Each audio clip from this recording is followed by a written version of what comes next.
Bueno, buenas noches, ahora sí. ¿Cómo están? Filipenses, ¿ya están ubicados ahí en sus Biblias? Estoy seguro que ustedes han escuchado, llevan un buen tiempo siendo creyentes, estudiando. El libro de Filipenses se trata del gozo.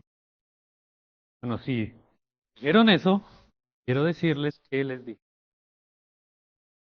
Ah, es correcto, claro que sí, el gozo.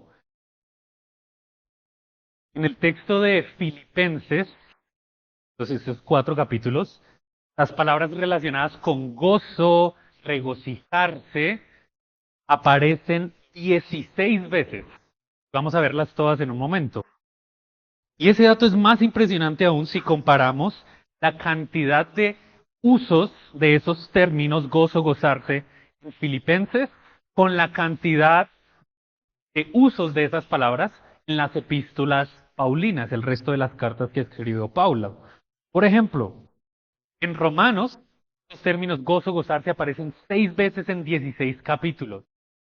En el siguiente libro, en Primera de Corintios, 4 veces en 16 capítulos. En Segunda de Corintios, un poquito más, 10 veces, 13 capítulos. En Gálatas, una sola vez, en 6 capítulos. En Primera de Tesalonicenses, 5 veces en 5 capítulos.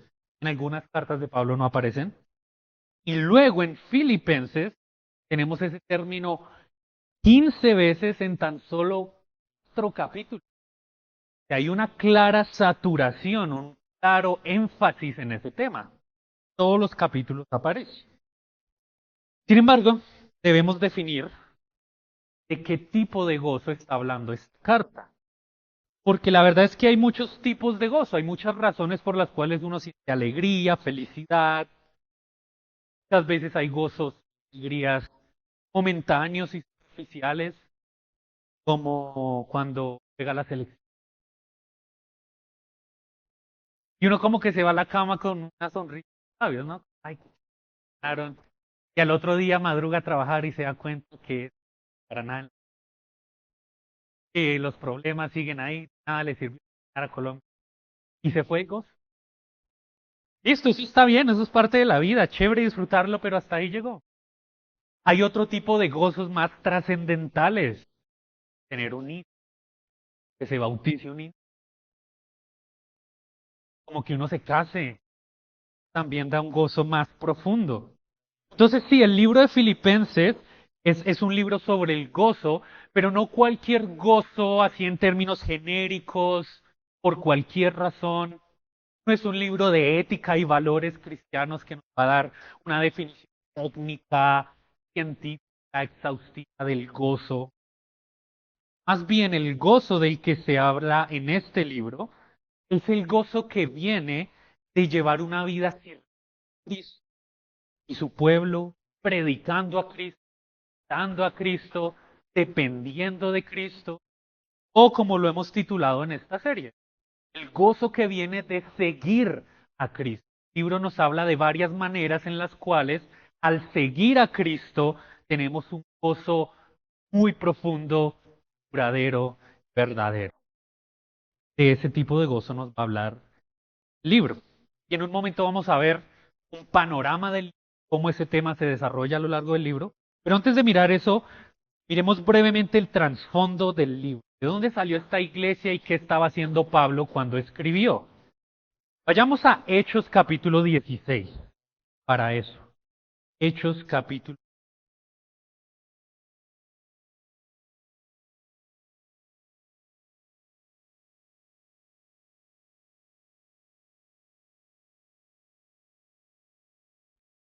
Versículo 6 en adelante. Y recuerden que todo esto, tengan presente que todo esto que vamos a leer sucede más o menos en los años 49 a 51. Dice así, versículo 6. Pasaron por la región de Frigia y Galacia, habiendo sido impedidos por el Espíritu Santo de llevar la palabra a Asia. Cuando llegaron a Misia intentaron ir a Bitinia, pero el Espíritu de Jesús no se lo permitió. Acá hay un mapa. Entonces, Bitinia, Misia, esto es Turquía, la Turquía moderna. Y dice que querían ir por acá de alguna manera el Señor dijo, no, por allá no van a ir. Llegaron a Troas. Seguimos leyendo, versículos 9 al 10. Por la noche se le mostró a Pablo una visión. Un hombre de Macedonia estaba de pie suplicándole, pasa a Macedonia y ayúdanos. Cuando tuvo la visión, enseguida procuramos ir a Macedonia, persuadidos de que Dios nos había llamado a anunciarles el Evangelio. Macedonia es la actual Grecia. Entonces pasaron de Troas a... Todavía hay una ciudad hoy en día, la Filipos moderna, Grecia. Darla, millones nomás vale el ticket. Bueno, existe, es un lugar real. Entonces, todo esto empezó, esta iglesia de Filipos empezó como un claro llamado de Dios de ir a esa parte del mundo. Es algo importantísimo, esa es la primera vez que el Evangelio llega a la parte más occidental del mundo.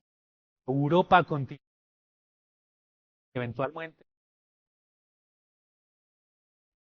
Muy interesante cómo Dios dirige las misiones y expande su gente. Seguimos leyendo versículos 12. Nos va a hablar de la famosa Lidia. Dice que llegaron allá, de allí fuimos a Filipos, que es una ciudad principal de la provincia de Macedonia. Versículo 13.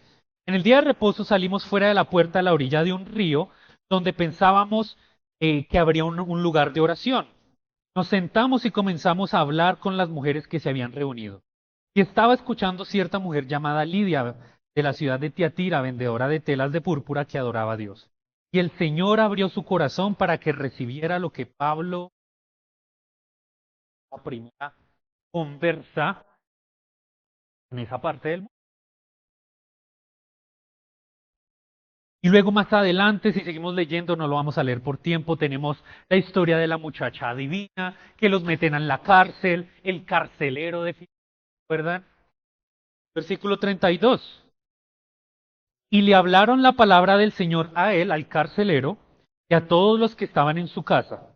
El carcelero los tomó aquella misma hora de la noche y les lavó las heridas. Enseguida fue bautizado con todos más creyentes. Y luego, versículo 40, cuando salieron de la cárcel fueron a la casa de Lidia y al ver a los hermanos, ya se nos habla de los hermanos, lo consolaron, fueron. La primera iglesia. Ahora, ¿qué estaba pasando con Pablo?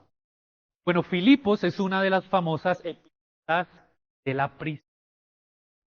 Es decir, Pablo las escribió cuando fue prisionero en Roma, al Hechos, más o menos en el año 61 después de Cristo, o sea, 10 años después de que se fundó. ¿Recuerdan cuáles son las epístolas de la prisión? 4. Filipenses, Efesios, las escribió estando preso. Y ese contexto, hermanos, es bien importante. ¿De qué se trata la epístola? El gozo de estar en la... ¿verdad? El que nos habla de gozo, la persona que nos habla de gozo, no es alguien que está en un yate por el Mediterráneo, una limonada en una mano y en regocijado. Otra vez. No, ese no es el tipo de gozo del que le está hablando. Cárcel, que ha pasado por muchas dificultades y en ese contexto dice regocijado. Regocijado. Ese detalle en sí mismo nos debería llevar a pensar en cuál es nuestra definición de gozo en Cristo, ¿verdad? Y de eso nos va a hablar la epístola. Ahora sí, veamos un poco un panorama de esta carta y cómo se desarrolla este tema de gozo. ¿Quieres anotar todas las veces que aparece la palabra gozo en la carta? O anotar el bosquejo en algún lado, de una vez saca un lápiz, pero vamos a ver eso. Primero tenemos entonces la salutación, que son los versículos que nos corresponden hoy. Vamos a leerlos entonces. Filipenses 1, 1 al 2. Y esto, por cierto, tiene el formato de las cartas de la época. En nuestra época uno pone el nombre de uno al final del email, ¿verdad? atentamente, Carlos. En esa época era al revés, ponían primero su nombre, quién envía, para quién, y luego la carta. Así empieza la carta de Filipenses. Capítulo 1, versículo 1. Pablo y Timoteo, siervos, esclavos de Jesús. A todos los santos, los que son apartados, llamados, separados para Cristo Jesús, están en Filipos. A los obispos, diáconos, al liderazgo de la iglesia. Recuerden que obispo es una de las tres palabras que se usa para referirse a ancianos, pastores, obispos. Pero son el mismo. Gracia a ustedes y paz de parte de nuestro Padre y del Señor Jesucristo. Las cartas de la época tenían esa salutación también, solo que en forma pagana. Que los dioses estén con ustedes, que le vaya muy bien,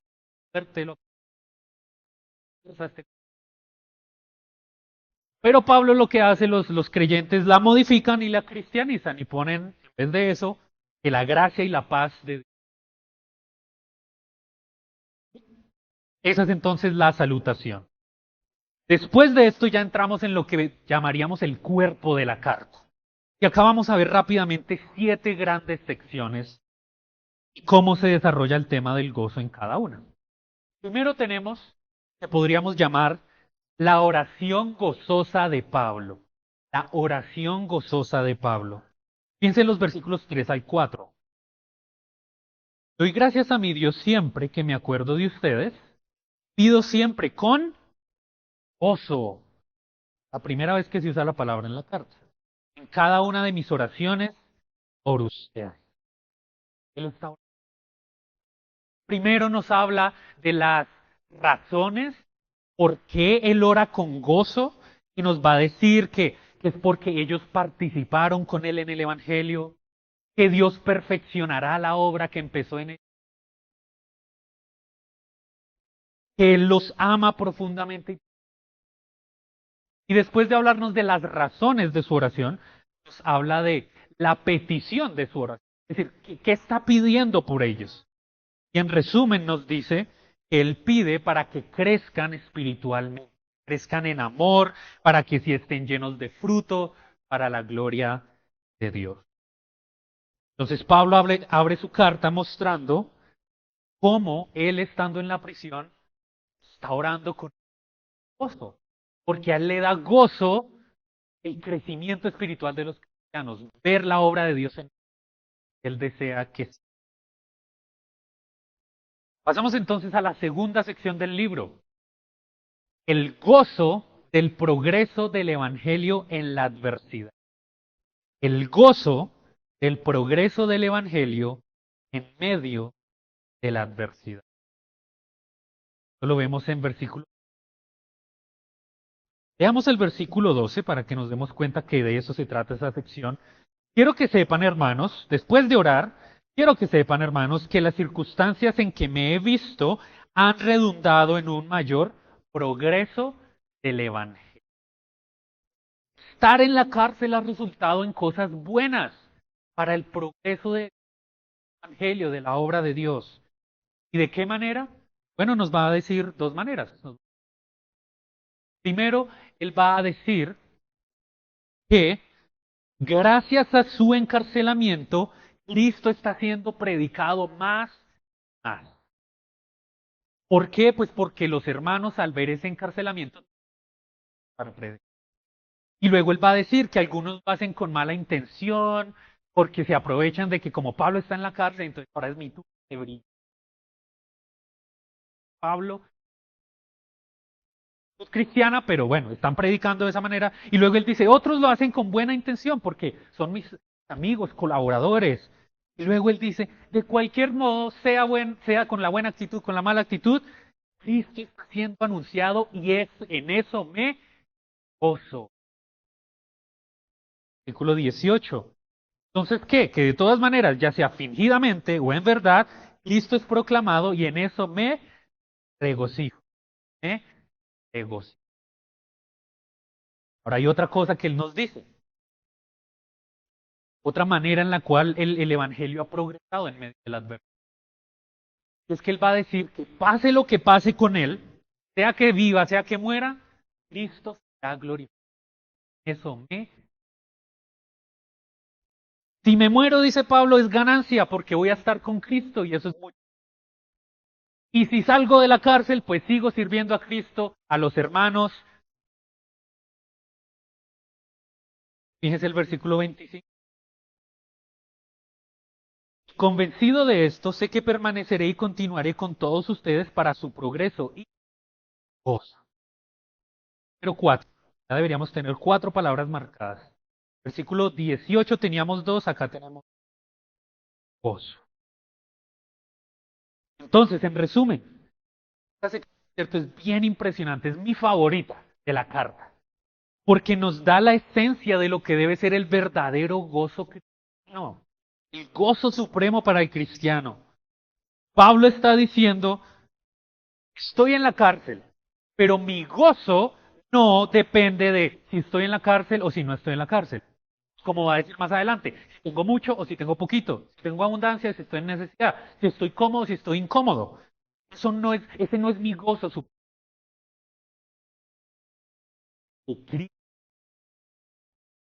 Eso es lo que me da más alegría. Eso es lo máximo para mí. Y si estoy en la cárcel, pues más gente va a conocer a Cristo. Entonces, y si me muero, voy a estar con Cristo. Así que puedo tener gozo en la muerte. Tengo gozo en la cárcel, tengo gozo en la muerte.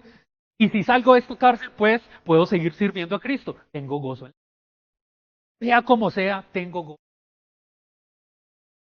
Sea como sea. Esta parte me acordaba de cuando uno va a dar bolos y lleva niños, pues para que al niño pues, pierda todos los tiros. ¿Cómo se llama? La canal. Ponen unos rieles, ¿se han visto? Para que el niño sea donde sea que tire la bola, ¿qué pasa? Bien. Eso es lo que vemos acá. Estoy en la cárcel, gozo. Si salgo de la cárcel, gozo. Si soy fiel a Cristo, como él mismo lo dijo, para mí el vivir es Cristo. Y me impresiona que él no solo lo tenía en un pocillo, un cuadro en el WhatsApp, él lo vivía en una circunstancia difícil, todo estaba centrado alrededor de Cristo. Su forma de ver las cosas, sus lentes eran, ¿será que puedo glorificar a Cristo en esta circunstancia? Sí, entonces me gozo, no importa la circunstancia. El punto es que lo que debería ser gozo para el cristiano es que, si lo ponemos en forma de silogismo, sería algo así. Mi mayor gozo es que Cristo sea glorificado. En cualquier circunstancia, buena, mala, cárcel, no cárcel, circunstancia, en cualquier circunstancia Cristo puede. Por lo tanto, en cualquier circunstancia puedo tener ¿qué? Gozo, gozo si soy fiel a Cristo. La gran pregunta para nosotros, ¿será que ese es nuestro gozo? ¿Está glorificado? ¿Será que eso es lo máximo para mí? ¿Qué tal si es para nosotros? Hay otras cosas. Las cosas no se dan, pues se acabó el Cristo sea nuestro gozo. Gloria. Tercera sección. Podríamos llamarla el gozo de comportarse de una manera digna del Evangelio. El gozo de comportarse de una manera digna, yo lo diría coherente, consistente del Evangelio. Lo vemos al final, capítulo 1 hasta el capítulo 2, versículo 18. Fíjense en el versículo 27 del capítulo 1. Solamente compórtense de una manera digna del Evangelio, de modo que ya sea que vaya a verlos o que permanezca ausente, pueda oír que ustedes están firmes en un mismo espíritu, luchando unánimes por la fe del Evangelio. Y digo que esto es un gozo, o Pablo dice que esto es un gozo, vivir de esta manera, porque fíjense lo que dice en el capítulo 2, versículo 2. Hagan completo mi gozo. Si ustedes viven de esta manera, ¿saben qué va a pasar? A gozar. Siervo Fíjense versículos 17 y 18. Pues tenemos otra palabra gozo, ¿no? La quinta. Versículos 17 y 18 tenemos cuatro: sexta, séptima, octava y novena. Pero aunque yo sea derramado como libación sobre el sacrificio y servicio de su fe, me gozo, regocijo y comparto mi gozo con todos ustedes. Y también ustedes, les ruego, regocíjense de la misma manera y compartan su gozo. Sigue hablando de gozo, ¿verdad? ¿Y de qué gozo está hablando? ¿Un gozo que viene de qué? Bueno, otra vez, versículo 27, capítulo 1. El gozo que viene de vivir una vida digna o coherente con el Evangelio. De no solamente decir que soy cristiano, sino vivir como cristiano. Vivir de una manera digna, coherente con el Evangelio, le trae gozo a Pablo y a los filipenses, al discipulador y al que dice, al pastor y a la ovejita, al anciano y al que se somete al anciano. Lo vivimos de esa manera, hay gozo. Y luego en esta sección, pues él nos describe formas específicas en las que nos da algunos ejemplos, no son todos, no es exhaustivo, pero algunas formas en las que debemos vivir de una manera digna. Entonces nos va a decir cosas como que vivamos sin temor a los adversarios. Luego nos va a hablar de la unidad, una sección larguita, la unidad con los hermanos. ¿Recuerdan esos versículos que dicen no busquen su propio interés, sino el de los demás? Imiten el ejemplo de Cristo que siendo ese ejemplo se nos da animándonos a buscar unidad con los hermanos, al ser humildes, dar la actitud. Y luego también nos dice que para vivir, para comportarse de una manera digna del Evangelio, debemos ocuparnos de nuestra salvación. ¿Recuerdan? Porque Él es el que produce en ustedes el que hacer. Ocúpense, sean diligentes en aplicar el Evangelio a sus vidas. Si dicen que son cristianos, vivan como cristianos, sean diligentes en hacer eso. Y si hacemos eso, lo opuesto también. La persona dice que es cristiana y no cristiana, no va a tener gozo cristiano, va a traer dolor en su vida. Y va a traer dolor a aquellos que están trabajando en su vida y orando y discipulando, ¿verdad? Siguiente sección, número 4. Podríamos llamarla el gozo de tener líderes ejemplares. Gozo de tener líderes ejemplares. Después de animarnos a vivir de una manera digna del Evangelio, él va a mencionar el nombre de dos líderes cuya vida es un ejemplo de cristianos que viven de manera digna del Evangelio, que se preocupan por los cristianos de manera genuina, se esfuerzan, trabajan por.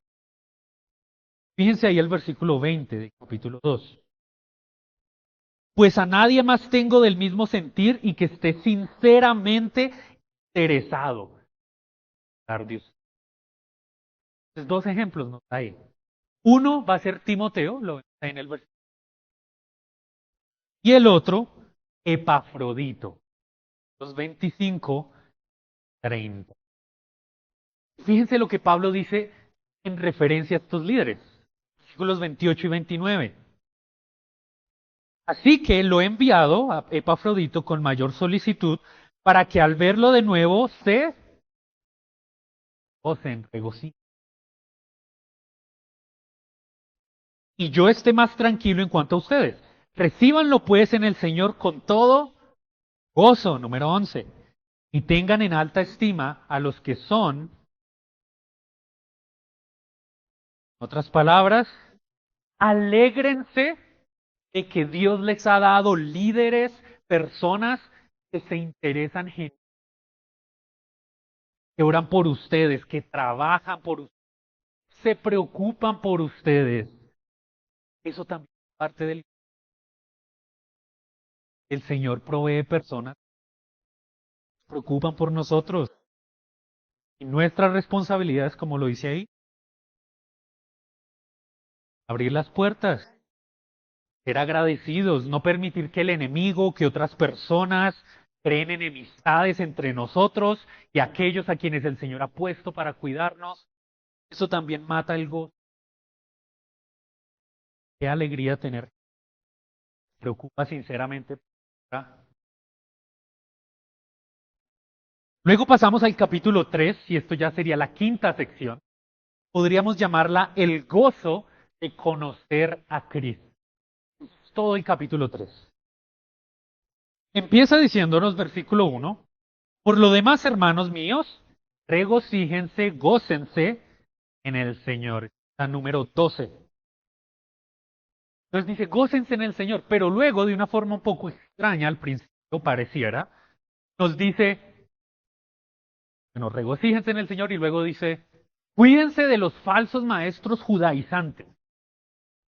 Versículo 7, no, perdón, 3. No, perdón, 2. Cuídense de esos perros, cuídense de los malos obreros, de la falsa circuncisión, algo que pasaba en esos días y se bien, gente que te dice que si quieres realmente ser un buen cristiano, realmente conocer a Dios, necesitas volverte judío, Shabbat, Tim, la circuncisión.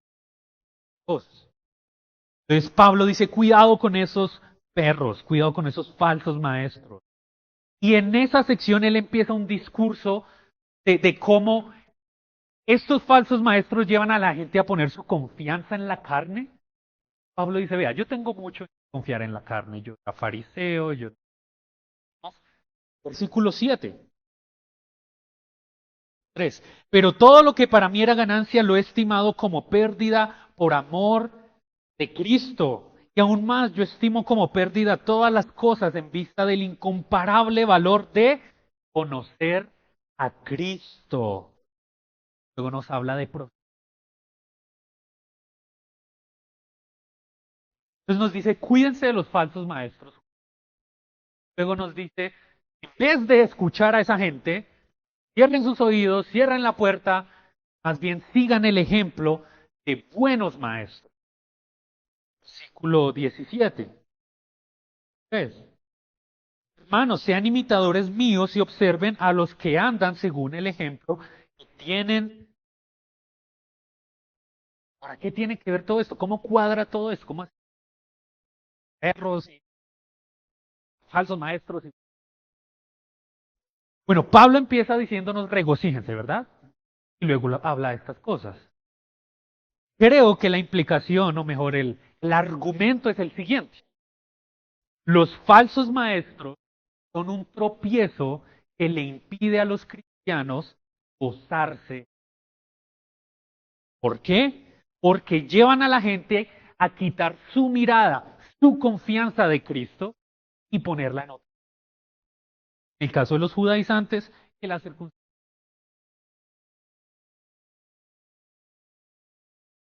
la gente empieza a confiar, pierde su gozo en Cristo.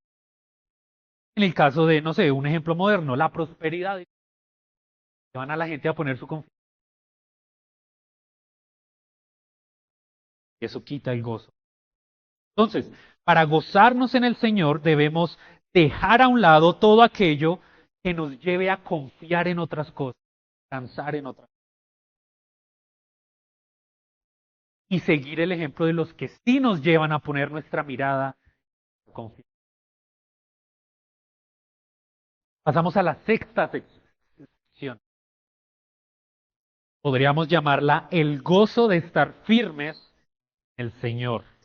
El gozo de estar firmes en el Señor. Versículo 1 del capítulo 4, otra vez vemos esos términos. Así que hermanos míos, amados, añorados, gozo, ahí está, número 13, corona mía, estén así firmes. Por eso se trata esta sección. Firmeza, firmeza que da gozo. Y en los versículos 1 al 9 él nos va a dar una lista muy diversa de algunas cosas que deberíamos estar haciendo para estar firmes y tener gozo en el. Entonces nos va a decir cosas. Reconcíliense, ¿verdad? A Evodia y Síntique, ¿eres? Pablo les dice, ¿cómo van a estar firmes?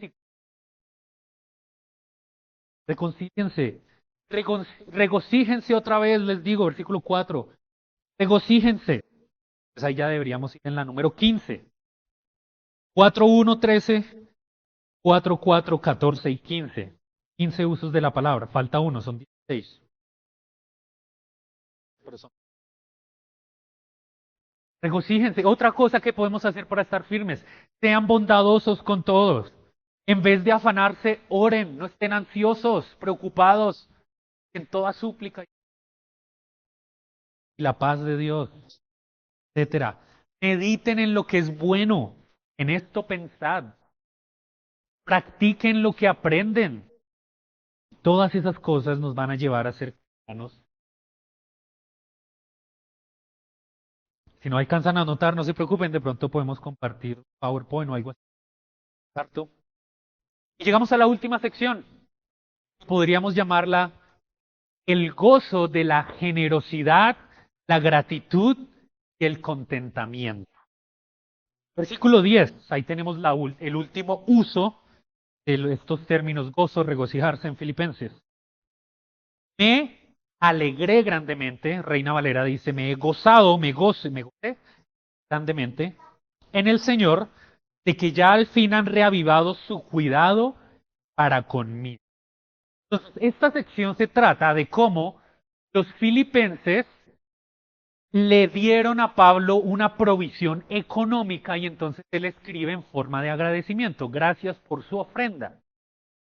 Y luego él dice, miren, yo he aprendido a estar contento en cualquier situación, en la abundancia, en la pobreza, mucho, poquito, todo lo puedo en Cristo que me fortalece. Así que no es que yo quiera sacarles plata a ustedes, contento con. Pero luego nos dice, versículo 17, me da alegría esta ofrenda. ¿Saben por qué? Porque esta ofrenda es fruto en su. Demuestra que ustedes aman a Dios y quieren amar a su pueblo también. Entonces a mí no me alegra tener mucha plata. Me alegra ver fruto en sus vidas, como este. Ustedes ofrenden para los santos. Y luego termina esa sección diciendo que Dios cuida del que es generoso. Y Dios suplirá abundantemente sus necesidades. En contexto es un versículo, una promesa para los generosos, para los tacaños. Tú eres tacaño, estos versículos no son para ti. Para el que da generosamente, Dios promete cuidarlo, proveer para el que da generosamente. Y luego, por último, tenemos una pequeña conclusión del libro. Así que, hermanos, gozo, ¿verdad? Allí está, claramente. Como decía al principio, hay varias cosas en la vida que traen cierta medida de gozo, día. Algunas son pecaminosas y traen lo que podríamos llamar un gozo falso. Son una experiencia temporal, placentera, y después te dejan vacío y sin gozo. Otras experiencias en la vida no son pecaminosas. De hecho, son diseñadas por Dios para traer cierta medida de gozo al cristiano, incluso al no cristiano, como el matrimonio, los hijos, la creación, la comida, el paisaje, la playa, la compañía de otros. Eso trae gozo. La Biblia habla del gozo. El vino alegra el corazón, dice por ahí un proverbio. Esas cosas traen cierta medida de gozo. Pero creo que en Filipenses nos habla de lo que debería ser la máxima expresión del gozo en nuestras vidas. Seguir a Cristo, pensar en su gloria. Eso es lo que debería ser el gozo más profundo y al final el fundamento de todo gozo en nuestras vidas. Así que este libro nos va a mostrar diversas maneras en las que seguir a Cristo trae ese tipo de gozo. Gozo al servir al pueblo de Cristo, preocuparse por verlos crecer, eso trae gozo. Gozo al ser servido por personas que aman a Cristo y nos aman genuinamente. Gozo al glorificar en Cristo en todo. Gozo de conocer a Cristo. Gozo de vivir en una manera coherente con el Evangelio de Cristo. Gozo de aprender a contentarnos en cualquier situación. y gozo incluso de tener la esperanza de un día estar con Él en su presencia. Hermanos, bueno, me gozo aquí. Espero que usted. Padre, gracias por lo que vemos en esta carta. Es un gozo que el mundo no conoce, que tenemos el privilegio de conocer. Oramos que estos estudios nos ayuden a entender cómo tener este gozo al seguir a Cristo. Gracias, de Jesús.